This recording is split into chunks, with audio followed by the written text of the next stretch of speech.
Hello friends, welcome back to my class Top Teaching Spoken English. Friends, today I have taken some important sentences for you which you can use in your daily life conversation and you can use with your friends, colleagues and partners. दोस्तों, मैं आज आप लोगों को मेरे class top teaching spoken English में फिर से स्वागत करता हूं और मैं आप लोगों के लिए कुछ यहाँ सिर्फ 10 सेंटेंसेस लेके आया हूं जो कि आप अपने डेली लाइफ में यूज़ कर सकते हैं। और मैं आपको ये गुजारिश करना चाहूँगा कि आप मेरे वीडियो में, मेरा ये क्लास में नए हो तो मेरा ये channel top teaching spoken English लाल बटन दबाकर सब्सक्राइब करें और पास की वो बेल आइकन क्लिक करके मेरा ये क्लास दबाकर मतलब क्लिक करके रखिए ताकि मेरा अगला वीडियो आप तक जल्द से जल्द पहुंच जाए। और मैं देरी ना करते हुए शुरू कर रहा हूं। तो ये जो है, पहले मैं अपने आप याद करता हूं। अगर कुछ स्टूडेंट को कैसे पढ़ते हैं, कैसे याद करता है पूछने के बाद वो शायद इस तरह के जवाब देंगे और वो जवाब होगा मैं अपने आप याद करता हूँ। तो कुछ भी इस तरह के सवालों को हम इंग्लिश में कैसे पूछेंगे और कैसे इसका जवाब होगा और वो इंग्लिश में हिंदी से ट्रांसलेट कैसे होगा, तो मैं इसके इस तरह के कुछ सेंटेंसेस आपके लिए लाया हूँ और मैं आपको ये करके दिखा रहा हूँ। अभी मैं अपने आप याद करता हूँ, मैं अपने आप याद करता हूँ, ये इंग्लिश में होगा I personally think. I personally think मतलब मैं खुद अपने आप कर लेता हूँ, याद करता हूँ मतलब सोच लेता हूँ। I personally think.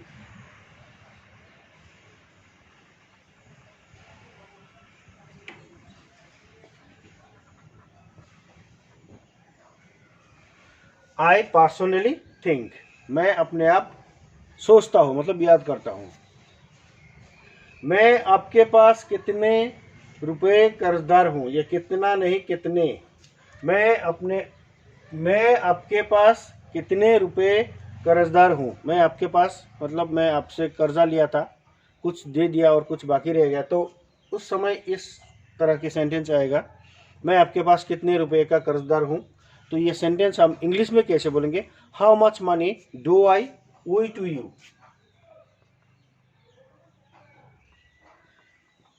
How much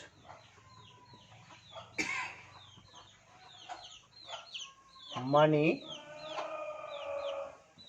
do I owe to you। इस तरह की सेंटेंस ओए क्या मतलब होता है? कर्जदार होना। I owe to you. How much money do I owe to you, मैं तुम्हारे पास कितने रुपए का कर्जदार हूं। How much money do I owe to you. इसके बाद मैं ये विश्वास नहीं कर पाया। कुछ सेंटेंस वगैरह हमारे डेली लाइफ में इस तरह से चलता है, मतलब अक्सर हम कहते हैं कि मेरा ये विश्वास नहीं हो रहा है, मैं ये विश्वास नहीं कर पाया। I can't believe it. I can't believe it. I can't believe it. It का मतलब होता है ये। I can't, I can't, can not ये शॉर्ट फॉर्म है, तो ये शॉर्ट फॉर्म है कांट। कांट, इसे कांट कहा जाता है। आई कांट बिलीव इट, मैं ये विश्वास नहीं कर पाया मतलब विश्वास नहीं कर पा रहा हूँ।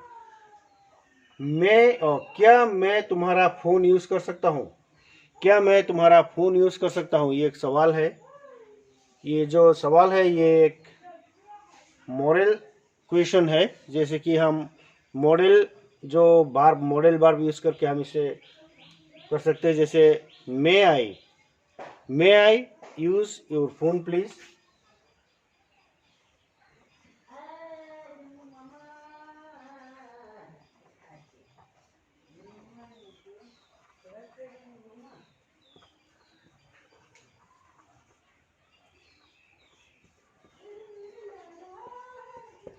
मे I use your phone please. May I use your phone please. इसमें कोई अगर आप चाहे तो या मे के जगह कैन भी यूज कर सकते। Can I use your phone, can I use your phone please, क्या मैं आपका फोन, कृपया मैं आपका फोन यूज कर सकता हूँ। इसके बाद देखिए, क्या मैं सोमवार को मिल सकता हूँ।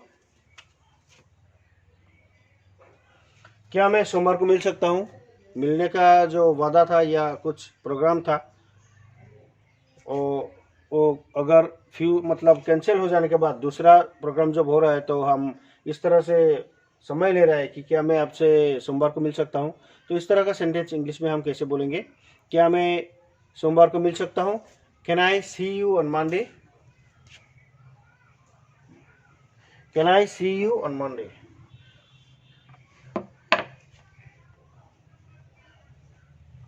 Can I see you on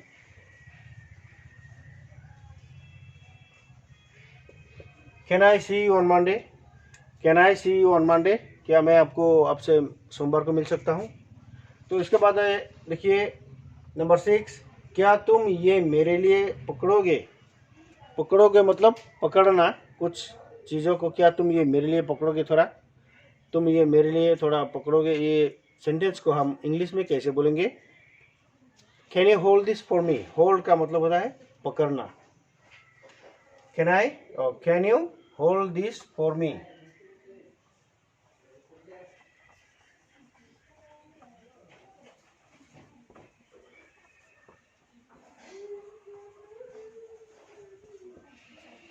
can you hold this for me?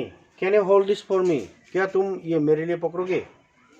Can you hold this for me? इसके बाद देखिए, क्या तुम मुझे ये दोगे? क्या तुम मुझे ये दोगे? कुछ चीज़ किसी से मांगते समय इस तरह से कहा जाता है, क्या तुम मुझे ये दोगे? क्या तुम मुझे ये दोगे? ये इंग्लिश में हम कैसे बोलेंगे? Will you give it to me? या do you give it to me बोलने से भी चलेगा, लेकिन अगर नॉर्मली कुछ चीज़ मांग रहे हैं तो यहाँ विल या वुड यूज़ करने से चलेगा। वुड लिखने से भी चलेगा, विल लिखने से भी चलेगा। Will you give it to me? Will you give it to me? Will you give it to me? Would you like to give it me? Would you like to give it to me? इस तरह से लिखने से भी चलेगा। Will you give it to me? क्या तुम मुझे ये दोगे? आप मुझे ये दोगे? आप ये कितने में लेना चाहते हैं? कुछ सामान वगैरह खरीदते समय या बेचते समय कुछ लोग इस तरह से दुकानदार लोग कहते हैं कि आप ये कितने में लेना चाहते हैं? आप ये कितने में लेना चाहते हैं? तो हम इसे इंग्लिश में कैसे बोलेंगे? How much do you want to take it?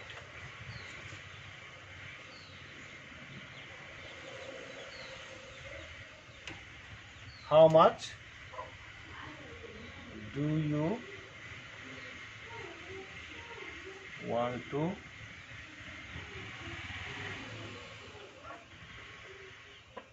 take it? You want to take it, आप ये लेना चाहते हो। How much do you want to take it? आप ये कितने में लेना चाहते हो?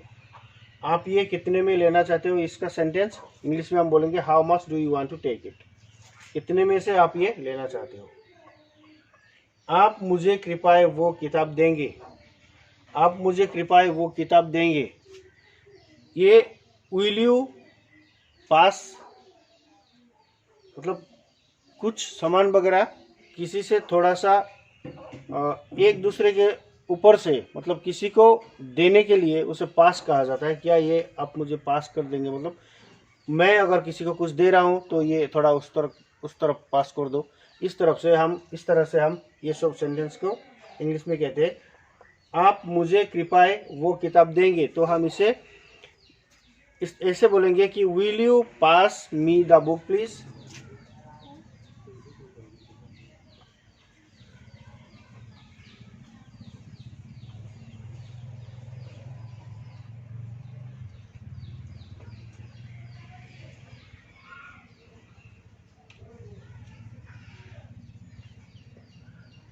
Will you pass me the book please? Will you pass me the book please? क्या ये एक क्वेश्चन है अनुरोध करता हुआ, मतलब नॉर्मली जो मॉडल क्वेश्चन कहा जाता है इस तरह मतलब विल यूज़ करके, तो इसे हम क्वेश्चन की तरह यूज़ करते हैं कि आप मुझे वो किताब पास कर देंगे मतलब देंगे। Will you pass me the book please? हम इंग्लिश में इस तरह से बोलेंगे। आप मेरे एक उपकार करेंगे? आप मेरा एक उपकार करेंगे और तुम मेरा एक उपकार करोगे। तो आप और तुम इंग्लिश में सेम वर्ड है यू। तुम बोलने से भी चलेगा, आप बोलने से भी चलेगा। Will you do me A favour, will you do me A favour, एक उपकार करोगे।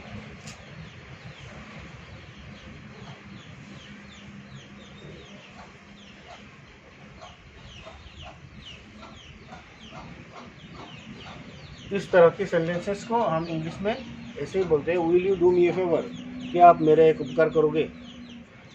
Will you do me A favour, आप मेरा एक उपकार करोगे। तो friends, I think this video is mostly helpful for you.